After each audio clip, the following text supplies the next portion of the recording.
तो classification based on the quantity of production. Production को basically यहाँ पे जो क्लासिफाइड किया गया है यहाँ पर, जो रिक्वायरमेंट अकॉर्डिंग, वो आपका आता है पहला यूनिट या पीस प्रोडक्शन, सेकंड आता है बैच या लॉट प्रोडक्शन, थर्ड आता है आपका मास प्रोडक्शन। तो यानी प्रोडक्शन है, प्रोडक्शन करना है, तो प्रोडक्शन का जो क्लासिफिकेशन करेंगे वो हम लोग इन तीन कैटेगरीज में करते हैं कि ये जो आपका पीस प्रोडक्शन या यूनिट प्रोडक्शन होगा, बैच प्रोडक्शन होगा, या इसका मास प्रोडक्शन होगा। तो पहले हम लोग बात करते हैं यूनिट या पीस प्रोडक्शन की। जब हम लोग बात करते हैं तो यहाँ पे हम लोग देखते हैं कि यूनिट यानी single unit. Piece production is the manufacture of work pieces which are not to be produced again or are to be produced only after an indefinite time। Second इसमें बताया जा रहा है कि जो प्रोडक्शन होगा, द प्रोडक्शन में be involve a large number of operations but a minimal of repetition in order to keep the cost of final product within reasonable limit। क्योंकि हमें कॉस्ट का बहुत ज़्यादा ध्यान रखना पड़ता है प्रोडक्शन में, क्योंकि अगर प्रोडक्शन में कॉस्ट बढ़ जाएगी तो प्रोडक्ट की कॉस्ट होती है हाई होने की वजह से मैक्सिमम लोग उसको बाई नहीं कर पाएंगे। तो हमें इस चीज़ का ध्यान रखना होता है कि प्रोडक्शन में कॉस्ट जो है वो बहुत ज़्यादा ना हो पाए, हमें एक लिमिट के अंदर, उस लिमिट के अंदर ही उस प्रोडक्ट को मैन्युफैक्चर करना होता है या उसका प्रोडक्शन करना होता है। तो ऑपरेशंस को भी हमें चूज़ करना होता है कि कौन सा ऑपरेशन जो होगा वो ज़्यादा लेस कॉस्टली होगा और ज़्यादा मोस्ट इफेक्टिव होगा, इसका जो आइडेंटिफिकेशन करना पड़ता है। तो जो such operation must be done on general purpose machine and the tooling and setup cost must be keep low. तो मान लीजिए अगर कोई ऐसी मशीन है जिसका सेटअप ही काफ़ी ज़्यादा कॉम्प्लिकेटेड होगा, जब सेटअप कॉम्प्लिकेटेड होगा या तो उसके लिए हम लोग को हायर इंजीनियर को पे करना होगा, हाई हाई पेमेंट करना होगा, तो उसकी वजह से जो होता है पूरा ओवरऑल कॉस्ट जो होता है वो बढ़ जाता है। तो हमें ये भी ध्यान रखना पड़ता है कि हम लोग जो सेटअप कॉस्ट है वो कम से कम हो, जिससे कि आसानी से प्रोडक्ट प्रोडक्शन हो पाए। तो जैसे कि हम लोग बात करते हैं typical example of unit production की बात करते हैं, तो यह special purpose machines or equipment are generally custom build up to user specification.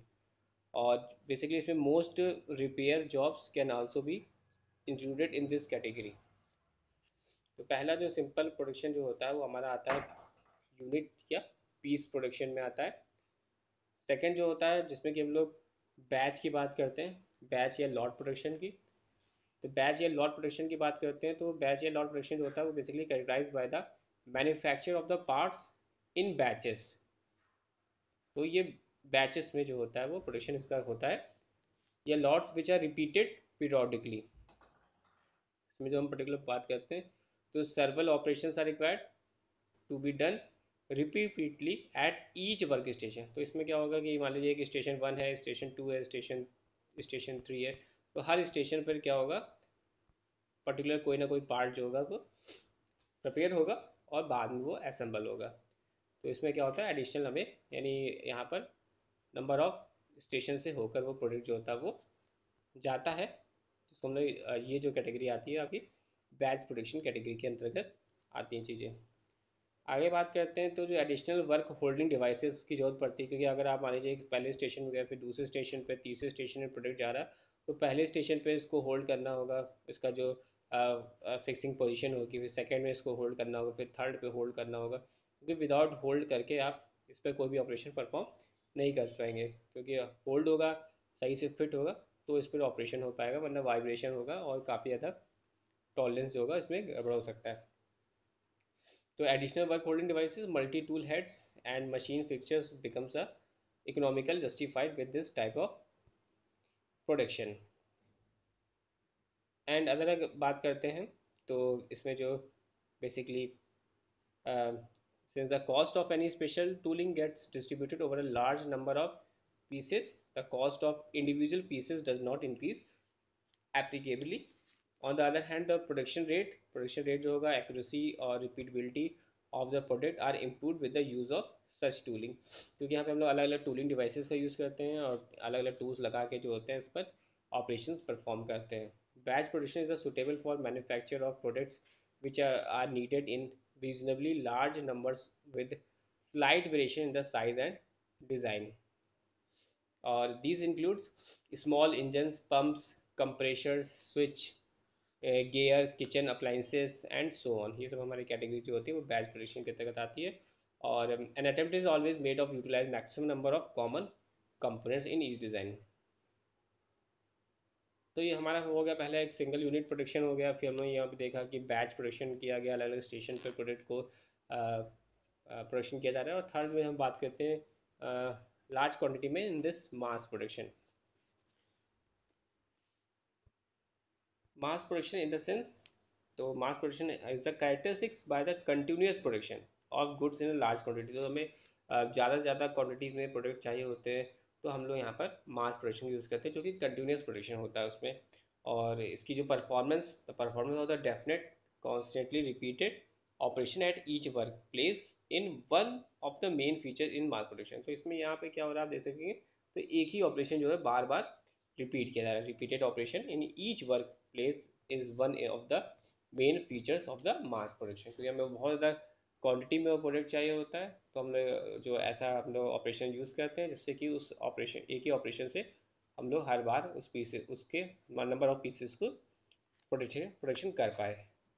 The operation in the most cases are performed on the special purpose machines and may be made partially या fully automatic हो सकती हैं या आप partially automatic use कर सकते हैं. Minimal operator control is required after initial setting of the machine and more than one workstation may be assigned for the same operator.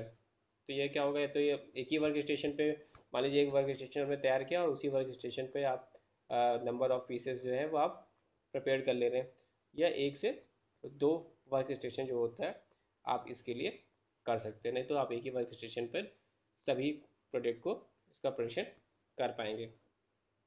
बात करते हैं आगे. तो जो पार्ट्स प्रोड्यूस होते हैं, the parts produce are fairly accurate और repeatable except for the slight variation includes by the tool wear. तो मान लीजिए आपने मान लीजिए एक ही वर्क स्टेशन पर प्रोडक्ट बना रहे हैं तो कहीं ना कहीं थोड़ा थोड़ा इसमें टूल वेयर कंडीशन आ जाती है जिसकी वजह से थोड़ा सा उसकी डायमेंशनल टॉलरेंस या उसकी क्वालिटी में थोड़ा बहुत इफेक्ट पड़ जाता है. तो उसको हम लोग सही आउट करना होता है. बात करते हैं नेक्स्ट और क्या फर्दर है मास प्रोडक्शन के अंदर. तो इकोनॉमिक यानी इंस्पेक्शन जो होगा इसका, inspection is simplified and may be handled by the unskilled या semi skilled worker. Economics of the scale are taken advantage of to go for a new technology process and faster machines. Even through the first cost of the such process and machines is higher, and the variable cost per piece comes down because of the faster rate of production and the lower machines and labor cost per piece. Mass production जो होता है, mass production of the parts का involves a detailed planning of work load and pace at the each work station. क्योंकि इसमें मास में हमें production जो है वो ज़्यादा करना होता है. तो अगर मान लीजिए बीच अगर स्लो स्पीड पे रहेगा या वो ज़्यादा हम क्वांटिटी में प्रोडक्शन नहीं कर पाएंगे तो काफ़ी कॉम्प्लिकेशन हो जाता है. तो उसके लिए हमें कंटिन्यूटी इंपॉर्टेंट होती है कि हम लोग जो जिस वर्क स्टेशन पे काम कर रहे हैं उसमें कंटिन्यूटी बनी रहे. कंटिन्यूटी बनी रहेगी, कंटिन्यूटी ऑफ मटेरियल रहेगा, फ्लो रहेगा तो प्रोडक्शन जो होगा वो आसानी से हो जाएगा. मान लीजिए अगर मटेरियल का फ्लो रुक जाएगा तो आगे जो होगा वो लोग मास यानी ज़्यादा लार्ज क्वांटिटी में हम लोग उस प्रोडक्ट को प्रोडक्शन नहीं कर पाएंगे. तो इस चीज़ का भी ध्यान रखना पड़ता है कि हमारा कंटिन्यूटी सप्लाई की यानी मटेरियल की सप्लाई की फ्लो, मटेरियल का फ्लो जो है वो बना रहे. मटेरियल का फ्लो जो है वो ऐसा ना हो कि वो ब्रेकआउट हो जाए. आगे बात करते हैं. तो जो work done at each station tends to become a highly specialized, often involving fitting a component, drilling a few holes और या tightening the some nuts. तो कुछ बेसिक वर्क डन की बात करते हैं. तो मान लीजिए कोई वर्क स्टेशन है तो उस वर्क स्टेशन में मान लीजिए आपने होल्स करने हैं तो आपने उस पर होल्स कर देंगे, या आपने उसको वहाँ पर पर्टिकुलर पीसेस को वो पीस को वहाँ पर नट्स सम नट्स करना आपको. तो पर्टिकुलर कुछ ऑपरेशन जो होते हैं वहाँ पर आप वहाँ पर परफॉर्म